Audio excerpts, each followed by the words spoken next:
성경 사도행전 20장 같이 공부하시겠습니다. 사도행전 20장은 그냥 여러 가지 또 바울의 행적이 나오는데 저는 개인적으로 교회라는 것이 어떤 것인가를 좀 생각할 수 있는 그런 장이었던 것 같아요.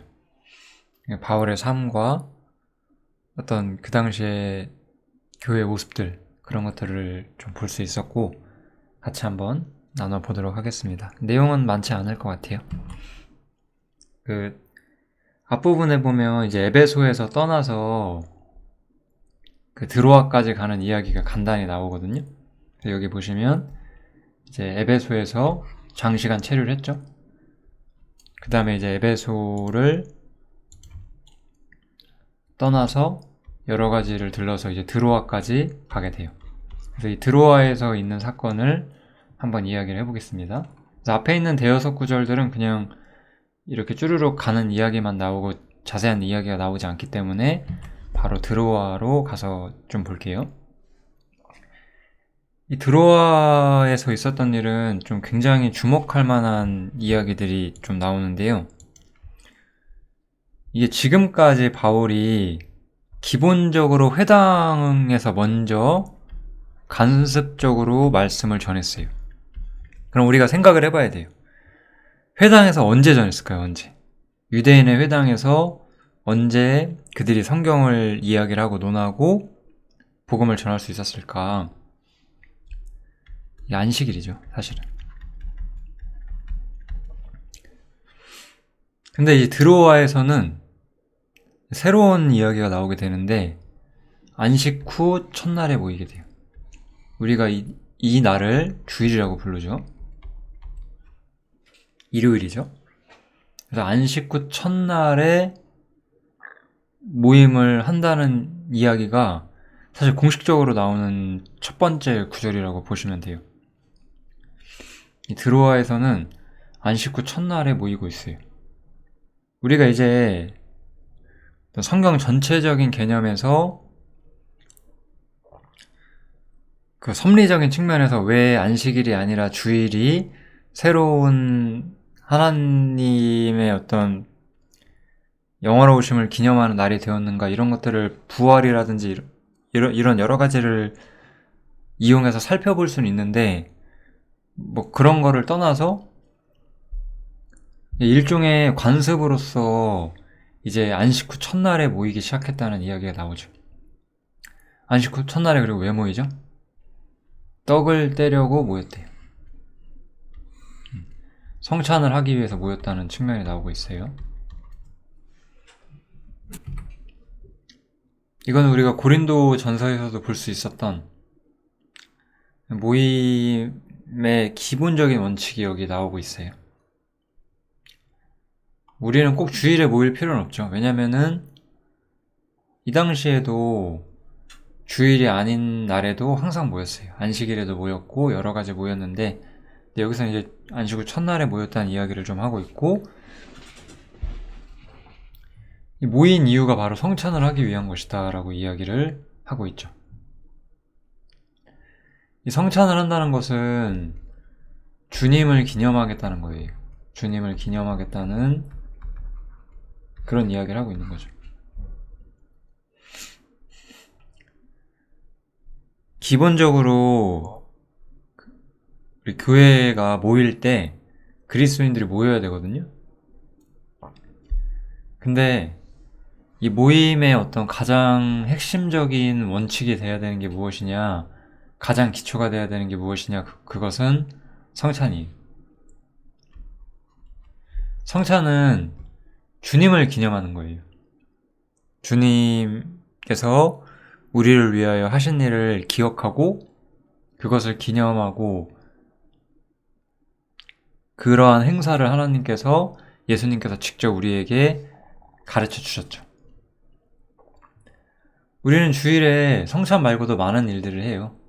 말씀을 공부하기도 하고, 형제자매들의 간증을 듣기도 하고, 여러 가지 일들을 하긴 하는데, 그것보다 가장 중요한 것은 성찬이다. 저는 이렇게 항상 생각을 해주시면 좋을 것 같아요. 이 성찬을 중요하게 생각한다는 것은 이 모임의 과연 주체가 누구냐라는 거예요. 모임의 주체가 누구냐. 제가 교회에 대한 강론들에서도 이 문제들을 제가 몇 번 언급을 했었던 것 같은데요. 우리가 교제를 한다는 것은 우리의 경험과 우리 개인의 경험과 하나님과 동행했던 삶에 대해서 자기 이야기를 하는 거잖아요. 그래서 교제라는 것은 우리의 유익을 위한 것이죠. 성경을 배우는 것도 우리의 유익을 위한 것일 가능성이 커요. 하나님께서 우리에게 지도하시는 것을 배우고 그것을 통해서 우리가 더 온전히 살고자 하는 마음이 있기 때문에 그것도 우리를 위함이 크지만 성찬은 우리를 위한 것이라고 할 수 있는 게 아무것도 없어요. 그냥 떡을 찢고 포도주를 마시는 그냥 그게 전부거든요. 그렇지만 단순한 행사를 통해서 우리가 주님을 기념하는 사람들이라는 것을 보여주는 것, 그것이 가장 중요한 거죠. 그래서 전 이것이 꼭 우리가 반드시 떡을 떼줘야 한다라고 어떤 형식을 무조건 지키라는 의도라기보다는 모임의 진정한 목적이 주님을 기념하는 것이다라는 것을 이야기를 하는 거고, 이 주님을 기념하기 위해서 해야 되는 마땅히 좋은 방법이 없다면 성찬만한 것이 없다. 저는 좀 그렇게 생각은 드네요. 이제 그리고 나서 바울 사도가 이제 예루살렘에 가고자 하는 어떤 목적이 있었기 때문에 드로아에서도 오래 머물지 않고 이제 이튿날 떠나려고 하거든요. 그래서 그 주일날부터 굉장히 긴 시간 동안 강론을 한다고 기록이 되어 있죠. 그래서 말을 밤중까지 계속했대요. 그래서 우리가 모여있는, 우리라는 것은 이제 누가가 여기 있었다는 뜻이 되겠죠? 우리가 모인 윗다락에 등불이 많이 켜져 있었다. 그러니까 언제 시작했는지 정확히 알 수는 없지만 안식 후 첫날에 시작을 해서 굉장히 긴 시간 동안 떡을 떼고 바울에게서 하나님의 말씀을 배우고 있었다는 거예요. 그래서 늦은 밤이 되었고, 그래서 윗다락에 등불도 많이 켰대요.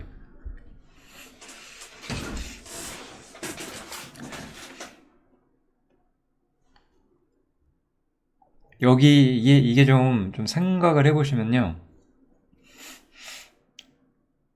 그 윗다락에 사람들이 모일 수 있는 장소에서 밤에 등불도 많이 켜고 많은 사람들이 모인 거예요. 굉장히 오랜 시간 동안 성경을 배우면서. 사실 굉장히 체력적으로는 힘든 일일 수 있잖아요, 이런 일들이. 그래서 이때 유두구라고 하는 어떤 청년이 창에 걸터 앉아 있다가 졸게 돼요. 그러다가 바울이 강론하기를 더 오래 하니까 졸음을 이기지 못하고 이제 난간에서 떨어지게 되는 거죠. 이런 사건이 발생을 하게 돼요. 근데 우리가 여기서 좀 생각을 해봐야 되는 게, 하나님께서는 자신에 대해서 또 예수 그리스도에 대해서 지금 깊이 알리시기를 원하시고 계세요. 우리 여기 있는 어떤 청년의, 꼭 이 유두그만의 문제가 아니죠. 우리의 연약함이 이렇게 드러나는 상황이 있을 때에도 하나님께서는 항상 우리를 위하시고 항상 우리를 사랑하신다는 걸 우리가 생각을 해야 되겠죠. 그래서 바울이 내려가서 이제 떠들지 말라, 생명이 저에게 있다 하고 올라가서 떡을 떼어 먹고 오랫동안 날이 새기까지 이야기를 했대요. 밤새 이야기를 한 거예요. 이제 우리가 주일에 모여서 밤새 이제 모임을 가진 거잖아요. 주일에 모여서 밤새 모임을 갔는데 거기서 만약에, 여기서 유두고가 만약에 죽었어요. 그러면 밤새 모일 수 있었을까요? 우리가 모여 있는데 거기서 뭔가 사고가 나서 사람이 죽어요. 그럼 그 모임이 깨져버리잖아요. 근데 하나님께서는 지금 내가 여기 함께 있다라는 것을 보여주신 거죠. 내가 너희와 함께 있고 너희를 지킬 것이다. 그거를 보여주고 있는 거죠. 그래서 교회란 무엇인지 우리가 생각해 볼 수 있는 거예요. 교회라는 것은 하나님께서 항상 지켜봐 주시고,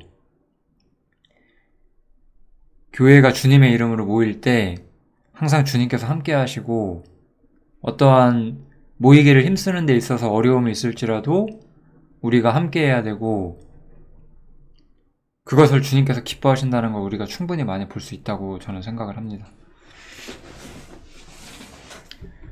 저는 이 모이기를 사모하는 것이 굉장히 중요하다고 생각해요. 모이기를 사랑하는 것. 이것이 굉장히 중요한 일이고, 드로아에서 그러한 모임을 했고, 육신의 연약함과 어떤 위기가 닥쳤지만 하나님께서는 그 모든 문제를 해결해 주셨어요. 계속해서 이들이 함께 모이며 주님을 예배하고 섬기고 교제하고 떡을 뗄 수 있도록 주님께서 다 도와주셨다는 거죠. 주님께서는 교회의 지체들이 서로 사랑하기를 계속하기를 항상 바라신다는 거예요. 모이기를 사모하는 그리스도인이 되는 것이 얼마나 중요한 것인가를 우리가 생각해 볼 수 있으면 너무 좋겠습니다. 그 다음에 이제 다시 또 지도로 가볼게요. 이렇게 드로아에서 있은 다음에 또 여러 군데 이제 기존에 돌렸던 2차 전도여행 때 들렀던 교회들을 다시 한번 돌보게 되고, 이렇게 다시 마케도니아 쪽으로 돌아서, 왜냐면 박해가 있었거든요. 마케도니아 쪽으로 돌아서 여기서 다시 돌아오는 길에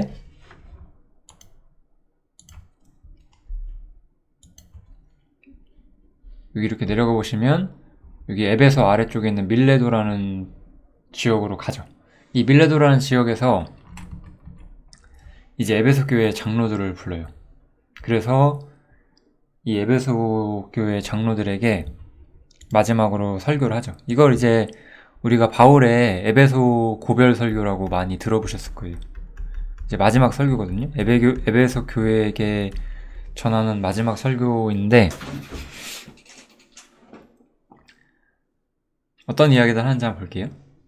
아시아에 들어온 첫날부터 지금까지 내가 항상 너희 가운데서 어떻게 행한 것을 너희도 아는 바니, 바울은 먼저 자신의 행한 것들을 너희가 알고 있다 라고 이야기를 시작을 해요.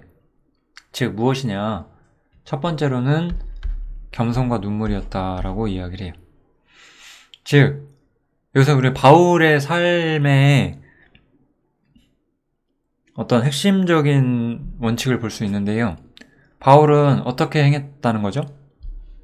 사실은 성도에 대해서 헌신했다는 거죠.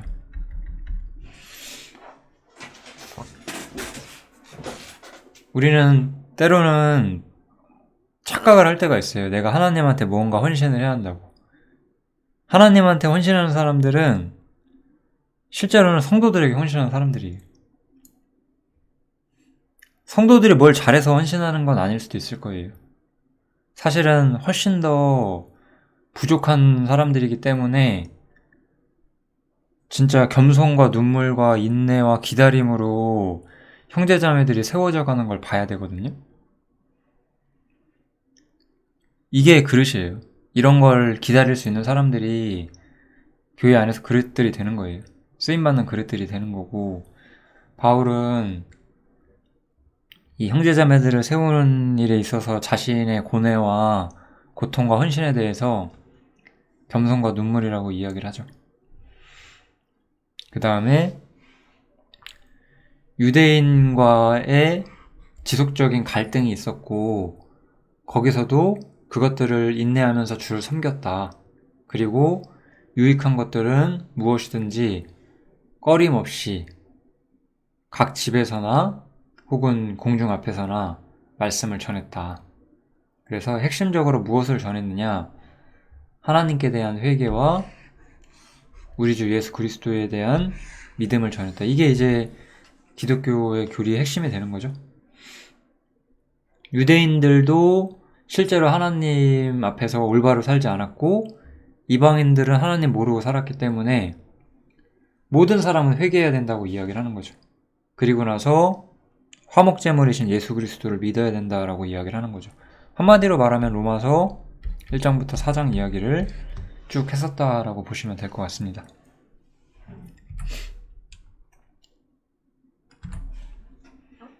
그 다음에 이제 이렇게 자신이 그동안 아시아에서 했던 일들을 이야기를 끝내고 나서 바울 사도는 이제 자신이 예루살렘으로 가야 한다라고 이야기를 해요. 바울 사도가 이 예루살렘으로 가고자 하는 행동이 저는 냉정하게 말하면 잘못됐다라고 판단할 수밖에 없을 것 같아요. 바울도 사람이었고 완전한 인간이 아니었잖아요. 이 사람의 마음도 이해하고 우리가 바울 사도보다 낫지 못하고 우리도 이렇게 산다는 것을 인정하면서도 냉정히 평가했을 때는 이것은 바울이 알면서도 잘못 선택한 것이다 라고 말할 수밖에 없을 것 같아요. 여기 이제 사도행전 21장 9절을 제가 같이 좀 가져왔는데요. 21장에 보면 제자들이 성령의 감동으로 말을 해요. 바울한테 예루살렘에 들어가지 말라고. 예루살렘에 들어가지 말라는 명령은 성령의 감동을 통해서 왔다라고 이야기를 하고 있어요. 그러니까 하나님께서는 바울에게 뭐라고 말씀하시는 거예요? 예루살렘에 들어가지 말라. 이 성령의 감동으로 온 거거든요. 근데 바울 사도는 어때요? 바울 사도는 자신이 심령의 매임을 받아서 예루살렘에 간다라고 말을 해요. 이 단어가 두 개가 달라요. 그래서 바울 사도가 예루살렘으로 가고자 하는 그 의지는 우리가 너무나 잘 알죠. 왜냐면은 바울 사도는 유대인이었지만 유대인들과 싸워왔고 지금까지. 그럼에도 자신의 구원이 끊어질지라도 유대인들이 구원받기를 원한다고 로마서에서 나오죠. 자기 동족들에 대한 애정과 사랑, 그들이 회개하기를 바라는 마음이 정말 깊이 있었던 사람이었어요. 그래서 내가 예루살렘에 들어가는 일이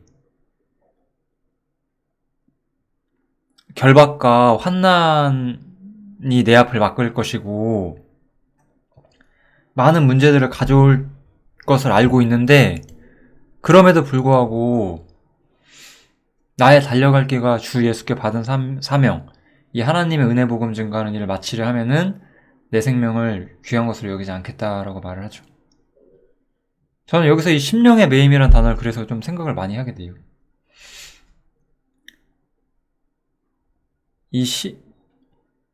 이것은 분명히 성령의 인도하심이 아니었어요. 분명히 성령의 인도하심이 아니었지만 이 사람, 인간으로서 한 사람의 마음속에 매여있는 어떤 것들이 있잖아요. 그것들을 통해서 바울은 일을 하고자 하는 거고 성령님께서도 이것을 사실상 가지 않는 것이 맞다라고 지도했음에도 불구하고 그럼에도 바울은 가게 되는데 더 이상 성령님께서는 바울의 길을 막지 않으신다는 거죠. 그러니까 하나님께서는 이 심령의 매임을 따라서 가는 길들도 인정하신다라고 좀 봐야 될 것 같아요. 100% 맞는 건 아니지만 우리가 이게 되게 중요한데요. 우리가 심령의 매임을 따라서 무언가를 선택하고 갈 때가 있어요. 그게 잘못된 걸 수도 있거든요. 근데 우리가 살다 보면 그런 걸 느껴요. 내가 그 길을 갔던 것이 정말 잘한 건 아닌데 결과적으로 내가 주님을 더 알게 되게 되었다. 뭐 이런 일들을 발생하게 되잖아요. 그러니까 그런 얘기랑 비슷한 거죠. 이 심령의 매임을 받아서 예루살렘으로 가는 것.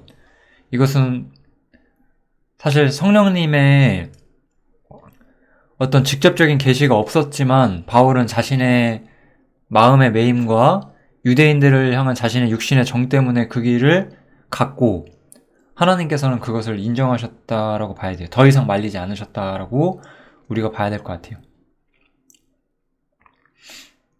바울은 예루살렘으로 가는 것이 큰 문제가 될 거라는 것을 알고 있었다고 봐야 되고요.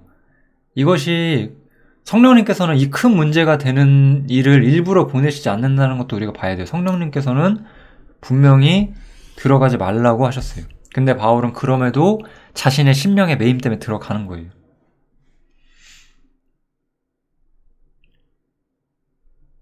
이 사람은 이 심령의 매임 때문에 목숨조차 걸기로 했어요. 그런데 성령님께서는 그렇게 말씀하시진 않았다는 거예요.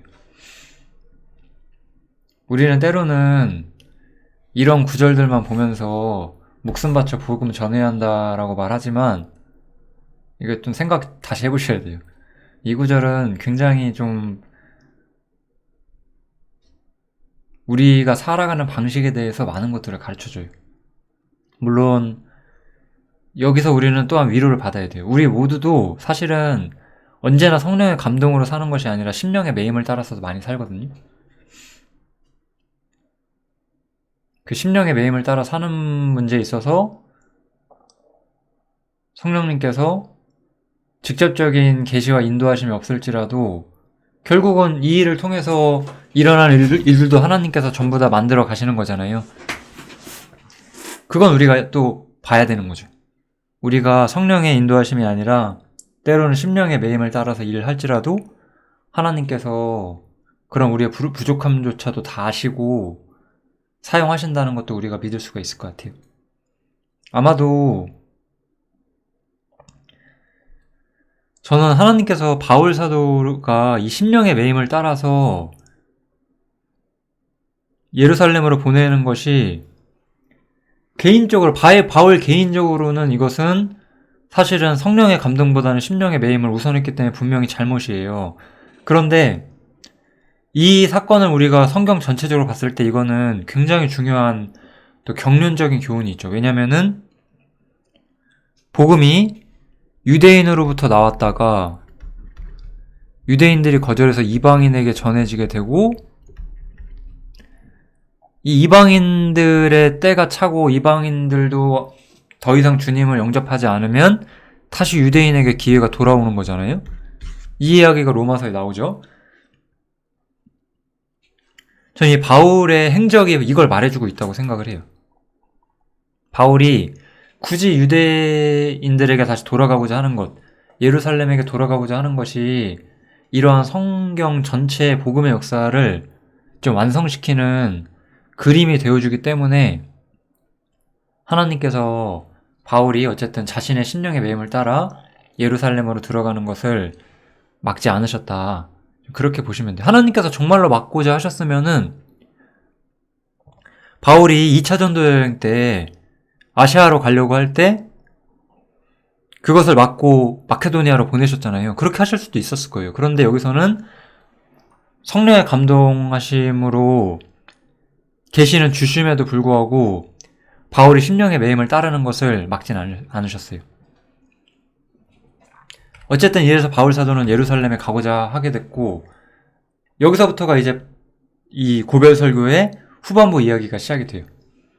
즉 바울은 자신이 이 심령의 매임을 따라서 예루살렘에 가는 일이 더 이상 에베소나 아시아 지역으로 돌아오지 못할 거라는 걸 알고 있었다는 거예요.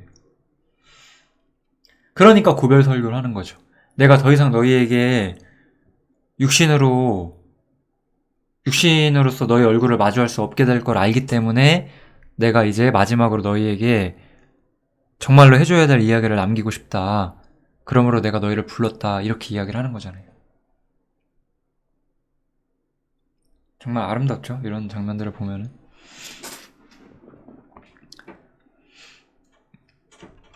그래서 어떤 걸 권면을 하느냐. 이제 더 이상 바울이 이 에베소 장로들을 보지 못하게 되기 때문에 이 권면들이 가장 중요한 거죠. 너희들은 자기 자신을 위해서 또 온 양떼, 모든 교회의 지체들을 위해서 조심하고 삼가는 삶을 살아라라고 말하는 거죠. 성령님께서는 많은 사람들 중에 너희들, 이 장로들이죠. 교회 안에 든든히 서 있는 자들, 너희가 감독자가 되고 형제자매들을 돌보게 하기 위해서 너희들을 세우셨다. 그래서 하나님께서 자기 피로 사신 교회가 어떤 존재인지를 여기서 바울사도는 분명하게 이야기를 해주고 있어요. 교회는 예수님께서 하나님께서 자신의 피로 사신 것이다.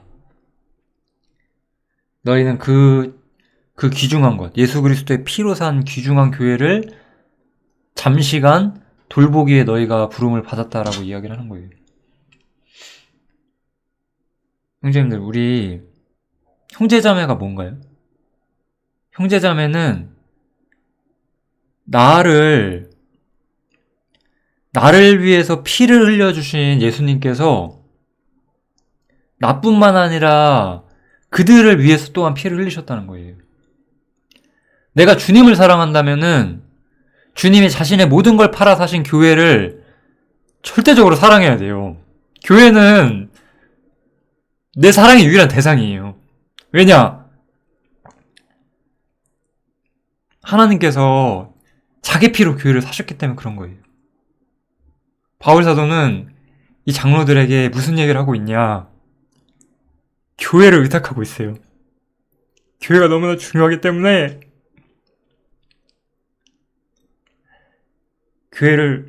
교회의 중요성을 가르치고 있는 거예요. 왜냐? 이제 나라는 사람, 바울이라는 사람이 떠나게 되면 교회 안팎으로 많은 문제가 있을 것이다. 흉악한 일이들과 또 어그러진 말을 하는 사람들이 일어날 것이기 때문이다라고 말을 하는 거죠. 교회가 이렇게 있으면 우리 교회만을 말하는 건 아니에요. 그동안 인류 역사상 모든 교회의 어떤 역사를 봤을 때 일이라는 건 뭐죠? 일이는 바깥에서부터 들어와서 그 양떼를 아끼지 않고 흩어내는, 그러니까 교회의 어떤 모임과 진리가 보존되고 부흥하는 것을 방해하는 대적의 말들이 있었다는 거죠.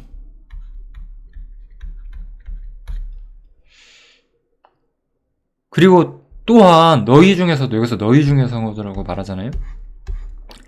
너희 중에서도 제자들을 끌어 자기를 쫓게 하려고 어그러진 말을 하는 사람들이 일어날 줄을 내가 안다라고 말하는 거죠. 교회 안에서도 자신의 뭐라고 할까요? 일종의 의죠. 그러니까 자기를 쫓게 만들기 위해서, 그러니까 자기가 이 교회의 영광의 일부를 자신이 차지하게 하기 위해서 어그러진 말을 하는 사람들이 있을 것이다라고 말하는 거잖아요. 이런 사람들에 의해서 교회가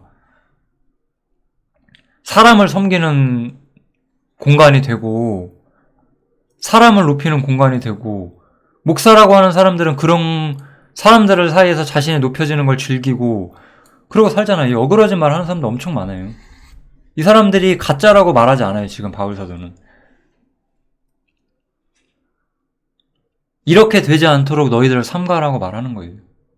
여기서 사실은 바울사도는 교회 안에서 지혜 있는 자들, 말씀에 대한 어떤 이해도가 깊은 자들에게 오히려 말하고 있는 권면이겠죠. 교회는 너희 것이 아니라는 거예요. 너희는 흉악한 이리로부터 지체들을 지킬 수 있도록 하고, 또 너희 가운데 어그러진 말을 하는 자들이 있을 수 있기 때문에 자기를 위하여 양떼를 위해서 삼가라고 말하는 거예요. 근데 어때요? 우리 교회 역사를 보면 알 수 있잖아요. 교회가 얼마나 황폐가 되었는지. 말씀을 가르치는 사람들은 자신의 이름을 위해서 하고, 자신이 지체들 안에서 섬김받는 걸 좋아하고, 사실 섬겨야 되는 자리인데 섬김받는 걸 좋아하고, 그런 사람들이 됐잖아요. 그런 교회가 돼버렸잖아요.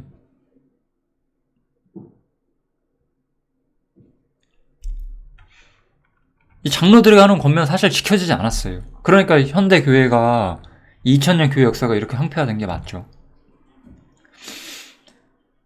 그러므로 너희가 깨어있는 마음으로 내가 3년 동안 밤낮 쉬지 않고 훈계했던 것들을 기억하래요. 이제 나는 주님과 은혜의 말씀께 의탁한다라고 말하고 있어요. 바울 사도는 장로들에게 삼가라고 했고 너희들의 지혜와 행실에 대해서 끝까지 주님을 붙잡는 사람들로 남으라고 했지 너희에게 교회를 맡긴다고 하지 않았어요. 바울 사도는 말씀과 주님 자신에게 교회를 맡긴다라고 말하고 있어요. 그리고 그 말씀이 너희를 세워줄 것이다. 말씀. 하나님 말씀이 교회를 세워주는 거예요. 교회 역사를 보면 교회는 너무나 황폐화되어 있어요. 여기서 장로들이라고 할 만한 사람들, 교회 역사에 이름 있는 사람들은 너무나 헛소리들을 많이 했어요. 진짜로 많이 했거든요. 너무나 틀린 말들이 많고, 그런 것들이 우리를 세워주지 않아요. 근데 사람들은 어때요? 나는 칼빈주의자다. 나는 아르메니안이다. 그런 소리는 하고 있는 거죠. 쓸데없이. 칼빈주의가 그렇게 맞지도 않고 아르메니아는 더 많이 틀렸는데 자신들의 교파를 자랑하고 있는 거죠. 그런 것들은 사람이잖아요. 사람을 따르면 안 된다는 거예요. 나는 언약신앙학자다. 나는 세대주의자다. 이런 것도 별로 중요한 건 아니죠. 올바른 걸 따르고 성경에 따라서 올바른 길을 가면 되는 거잖아요. 그러니까 우리는 어디로 가야 돼요? 이 황폐화된 세계 속에서 우리가 온전히 자신을 지키기 위해서 우리는 무엇을 쫓아야 돼요? 말씀을 쫓아야 된다는 거예요.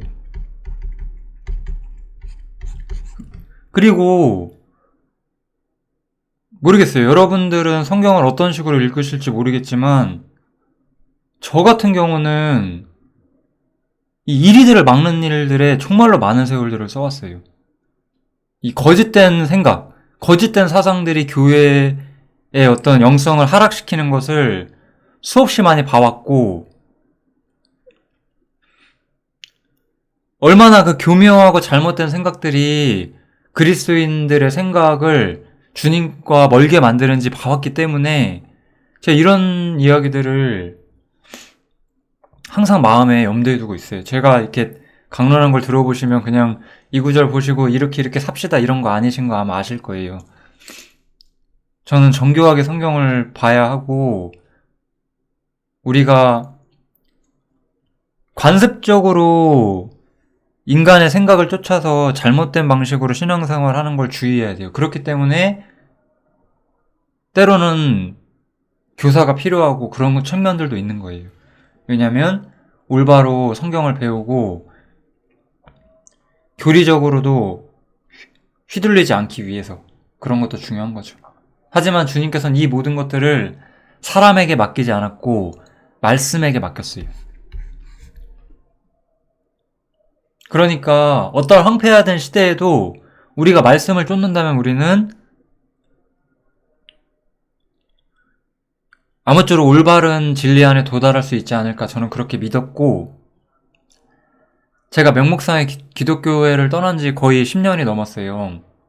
근데 사실 나오는 초창기에는 여러 교회들 좀 생명이 있고 복음이 있다고 하는 여러 교회들을 약간 기웃거려 봤거든요. 근데 너무나 황폐화된 거예요. 내가 있었던 교회랑 별로 다르질 않았어요. 이거를 내가 찾아다니는 게 능사가 아니구나. 내가 직접 찾아야 되겠다. 그렇게 생각을 하고 살았던 거예요. 그래서 저는 말씀에 많은 시간을 헌신을 했고 답을 찾아왔던 세월들을 보냈고 뭐 이렇게 인생을 살면서 그냥 우연치 않게 유튜브를 해볼 수 있는 기회가 생겨서 제가 배웠던 것들을 이렇게 남기고 있습니다. 여기 있는 강론들은 단순하게 어떤 특정, 야, 이 구절 보니까 우리 이래야 되겠다, 이런 느낌이 아니에요. 교회가 보호되기 위해서 말씀이 어떻게 철저하게 지켜져야 하는지 그런 이야기들을 하고 있는 거죠. 이 장로라고 하는 사람들, 유명한 자들은 이거를 올바로 해내지 못했어요. 그래서 우리는 이런 사람이 아니라 말씀께 부탁을 해야 되고 성경을 통해서 진리를 찾아야 되는 거죠. 그러면서 바울 사도는 자신이 장로들 중에 장로라고 할 수 있는 사람이잖아요. 바울 사도는 바울 자신의 표본을 보여줘요. 나는 다른 사람의 돈을 탐하지 않았다. 나는 내 손으로 일하면서 너희에게 본을 보였다.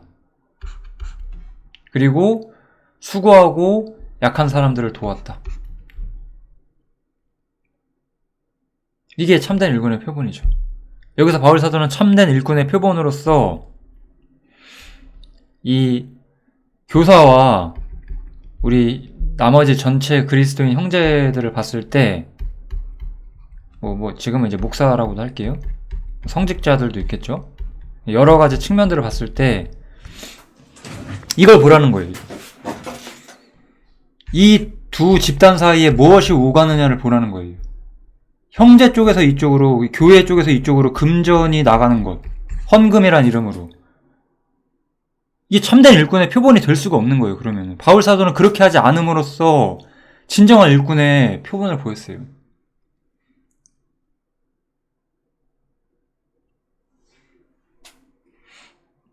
바울 사도는 오히려 자신이 직접 자비랑했고 형제들의 물질을 빌어서 쓰기를 원하지 않았고 자신의 삶을 허비해서 다른 사람들을 도왔어요. 그러면서 주님의 친히 말씀하신 바 주는 것이 받는 것보다 복이 있다 하심을 기억하라고 말을 해요. 우리 삶에 어떠한 형태에서든 올바로 살 수 있게 되는 원칙이 뭐죠? 주는 것이 받는 것보다 복이 있다는 거예요. 모든 면에서요. 돈뿐만 아니에요. 내가 다른 이에게 무언가를 받아내는 것보다 사랑을 받든 뭘 받든 돈을 받든 인정을 받든 이런 것보다 반대로 내가 주는 것이 복이 있다는 거예요. 바울 사도는 이 문제에 대해서 철저한 어떤 이해도가 있었기 때문에 모든 방식에서 그렇게 살았고 이것을 통해서 참된 일꾼의 표본을 알 수 있다는 거죠. 저는 어떤 성경 교사가 정말로 일꾼으로 살고자 한다면은 형제자매들에게 뭔가 받을 생각을 하면 안 된다고 저는 생각하거든요. 기브 앤 테이크잖아요. 일종의 이것도. 나는 너희들한테 말씀 가르쳐주고 너희는 나한테 헌금해라 이거잖아요. 바울 사도는 그렇게 살지 않았다는 거예요. 나는 그렇게 이리들이나 어그러진 말을 하는 자처럼 그렇게 살지 않을 것이다 라고 이야기해 주는 거죠. 이렇게 모든 이야기를 하고 나서 이 사람들은 알아요. 바울 사도가 어떤 사람이고 자신들을 위해서 어떻게 많이 헌신했는지 아는 거예요. 그래서 서로 이제 무릎을 꿇고 다 같이 울면서 기도를 해요. 바울 사도를 이제 더 이상 보지 못할 걸 아니까. 그것이 슬프고 또한 그것이 가야 되는 길을 알고 막지 못했기 때문에 에베소 장로들이 그렇지만 서로 깊은 사랑을 공유하고 서로의 안위를 기도하는 그런 시간을 보내죠. 교회는 주님께서 자기 피로 사신 거예요. 여러분들이 주님을 제일 사랑한다면은 사랑이란 건 이건 그래서 제가 단순히 이 문제뿐만 아니라 인간관계에서 특히 남편과 아내 이런 문제에서 제가 이 이야기를 많이 했었던 것 같아요. 사랑이란 건 뭐죠? 사랑이란 것은 내가 아니라 상대 쪽으로 시선이 가는 거예요. 쉽게 말하면. 신앙이 어린 그리스도인들은 하나님께서 언제나 나를 봐주신다고 생각을 해요. 그것도 아름답고 그런 일들을 많이 경험하시는 게 좋아요. 그렇게 성장하는 거니까. 그런데 장성한 그리스도인들은 사실 자신에 대해서 많이 생각하지 않아요. 주님만 생각하고 교회만 생각해요. 주님이 나에게 무엇을 어떻게 하시는지 별로 그렇게 관심이 없어요. 왜냐하면 주님이 나를 항상 사랑으로 지도하신다는 거에 대해서 깊이 있는 확신이 있는 거예요. 매일매일 그것을 확인받지 않아도 상관없어요. 그래서 사랑이란 것은 내가 사랑하는 자가 사랑하는 것들을 나도 바라보는 거거든요. 같은 것을 바라보는 거예요. 주님이 교회를 사랑하시기 때문에 우리가 교회를 사랑하지 않을 수가 없는 거예요. 그분이 자기의 피로 사셨기 때문에 교회는 주님의 최고의 보물이고, 나의 보물이 주님이라면 나의 보물은 주님일 뿐만 아니라 교회일 수밖에 없는 거예요. 절대 그것이 나뉘어지지 않습니다. 그거를 나누는 것은 언제나 다른 교리로 가는 길이죠. 에베소서 20장이 사실 굉장히 알려주는 것들이 많이 있습니다. 여기서 마치도록 하겠습니다. 감사합니다.